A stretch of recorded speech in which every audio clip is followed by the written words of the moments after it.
This sunken container became big news after local researchers discovered the weird metallic object on the bottom of the ocean. On the surface, it looked like a standard shipping container, but inside, it held a massive secret. So when their diving robot dug it up and the heavy-duty doors swung open, everyone turned pale instantly. It was no accident that the container was found on this particular day. Coast Guard buoys measured large-scale disturbances in the waters, and sonar reports kept coming in.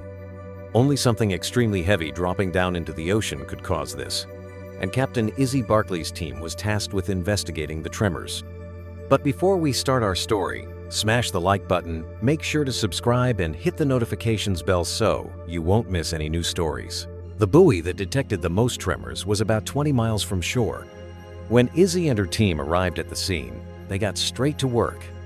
Izzy was also the main researcher, so it was customary for her to dive down first. She ascended and saw their target after just a couple of minutes. So when Izzy resurfaced, she quickly ordered the ship's diving robot to take over. "Let's get it onto our boat," she demanded. Luckily, they didn't just leave their research facility with just any vessel. No, their ship had high-end equipment, which Izzy was qualified to use. So, with Izzy's orders in place, her colleagues prepared the drone to delve down deep. But nobody was ready for the bizarre discovery that was about to be made. As the drone was lowered into the water, Izzy took over the controls, and the exciting part of this mission could commence. Once the vessel was reached, it was time for the machine to start lifting. It attached its extending claws around the container's sides. From that point on, the ship simply had to pull in the robot, but this turned out to be more difficult than expected. The container was unexpectedly heavy. Their ship's crane was capable of lifting massive objects. But somehow, this simple shipping container made their machine work extremely hard for it. The entire boat rocked back and forth, and even took on some water while lifting the metal box out of the water. "What the hell is in there?" Izzy said. With much effort and a few nervous faces, they eventually managed to lift the mysterious container out of the water. With a loud bang, it landed on the deck of their ship, and the entire crew immediately rushed in to inspect the exciting find. "What is it? Why is it here? And what is inside?" Izzy's co-workers might have been excited. However, the one who was truly intrigued was Izzy herself, because she noticed something that eluded to her colleagues. A shipping container wasn't usually watertight, so when lifted off the ocean floor, one might expect water to leak out of every hole. But somehow, that wasn't the case here. Somehow, this plain-looking shipping container was insulated, like it was designed to keep every drop of water out.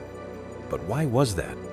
The team's deck workers, who formed the crew's muscle, had already started pulling on the door handle, but Izzy urged them to be careful. "We don't know what's in there." Everybody awaited Izzy's command. After a few deep breaths, she decided that it was time. "Open her up, but do it slowly," she stated. With a large bolt cutter, the main lock on the container was cut off, and afterward, the door's handles were pulled aside. Slowly but surely, the container doors swung open, and when the door was finally fully opened, everyone watching turned pale instantly.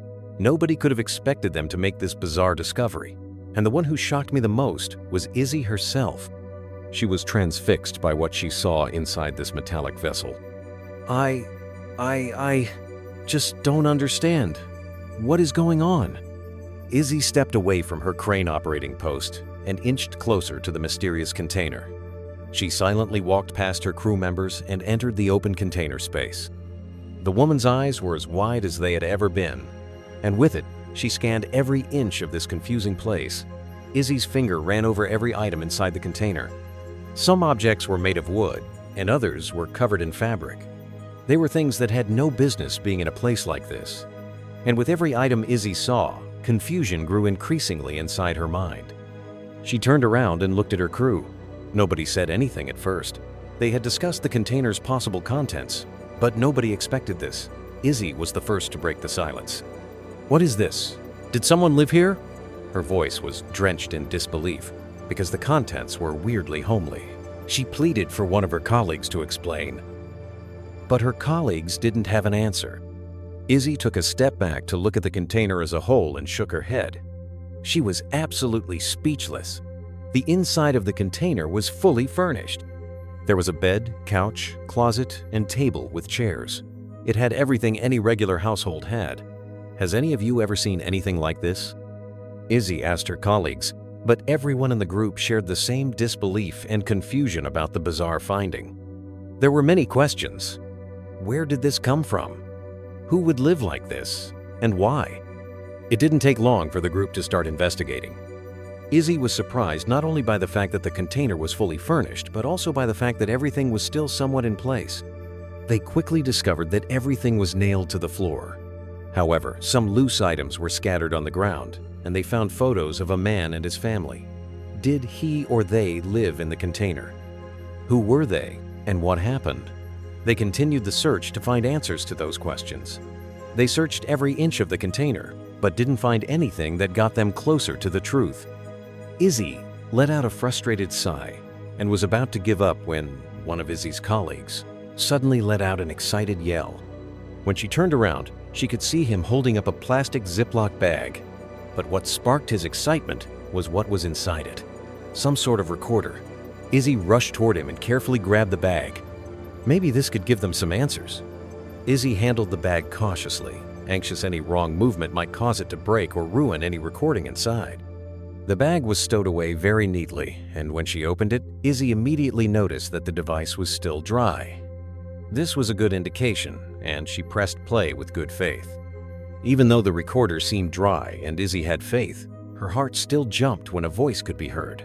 The group let out some excited murmurs, and Izzy gestured for silence so they could listen to the recording. It was a male voice, probably from the man in the pictures. This was great. It was hard to understand the recording out in the middle of the ocean, so the group quickly moved inside. At first, it was mostly background noise, but then the voice sounded clear. "I need to record this before they notice we are here and capture us," it responded to someone in the background. The voice sounded panicked, making the first spoken sentence in the recording very ominous. There was a short silence, and then the man cleared his throat and introduced himself as Ahmed Osman. "I hope someone will find the container in this recording and is able to help. Lives are at stake," he hurriedly spoke. The recording suddenly fell silent. Izzy looked at her colleagues, who all shared the same look of pure disbelief and confusion. What had they gotten themselves into? What was going on? The message sounded disturbing, and they wanted to help this person. But how? Then, the recording suddenly continued. The recorder crackled, and the sound wasn't as good as before. Izzy moved closer to hear what the voice said. "We are in desperate need of assistance. We are on the Evercargo Voyager, but I don't know for how long. Please, save us." The tone of the man got more and more desperate. Then, the recorder stopped again. Izzy tried to get it to work again, but her efforts were futile. It was broken. The room fell silent. They were all speechless. Everybody realized something terrible had happened to the people the container belonged to. But what exactly?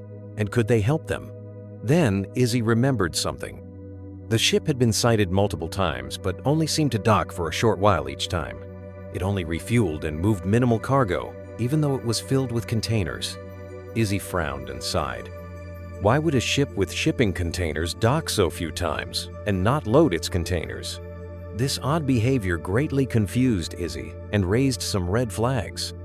She discussed it with her colleagues, who agreed that something suspicious was happening with that ship. Izzy reviewed the log database again, hoping to find more information about the vessel. She exclaimed when she noticed its last seen location. "It's close!"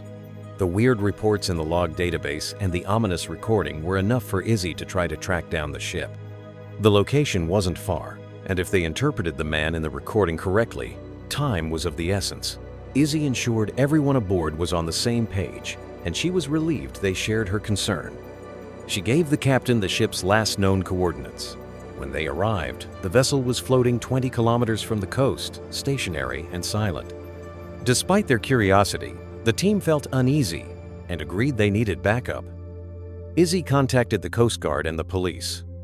When the authorities arrived, Izzy briefed them on what they'd discovered. The situation was taken seriously, but there was a challenge. If the crew suspected law enforcement was coming, they might refuse to cooperate. To avoid detection, officers disguised themselves in the research crew's clothing and approached the ship under the pretense of conducting a scientific study on fish migration. Izzy and two officers took a small dinghy to the ship. As they got closer, the tension grew. The captain was hesitant to let them aboard. While he gave orders to his crew, the trio waited. After 30 minutes, a ladder was finally lowered. The captain allowed them 1 hour, then walked away. Izzy and the officers moved cautiously through the vessel, pretending to collect data while observing their surroundings. Everything appeared normal, likely because any signs of wrongdoing had been quickly hidden. Out of desperation, Izzy began softly calling out a name, Ahmed Osman. To their surprise, a nearby container opened, and they were pulled inside. The trio was shocked to find it filled with people. The interior resembled the container they had recovered earlier. A man demanded to know who they were, and Izzy recognized him from the recording. Once she explained how they had found the message, the man's demeanor changed. It was Ahmed Osman. He thanked them, saying this might finally be their chance to escape. Ahmed revealed the truth. He and many others had been lured aboard by promises of safe passage. In exchange, they were forced into unpaid labor with no freedom to leave. He had been trapped for 2 years, others, even longer, living in squalid conditions inside containers. After an attempted rebellion, Ahmed was punished. His container was thrown overboard, but he had managed to hide a message inside before it was lost. The officers were stunned. What they'd uncovered was more than exploitation, it was imprisonment. The ship held families deceived and detained under horrific conditions. With the truth revealed, the authorities acted. Ahmed provided information about the crew, and backup was called in.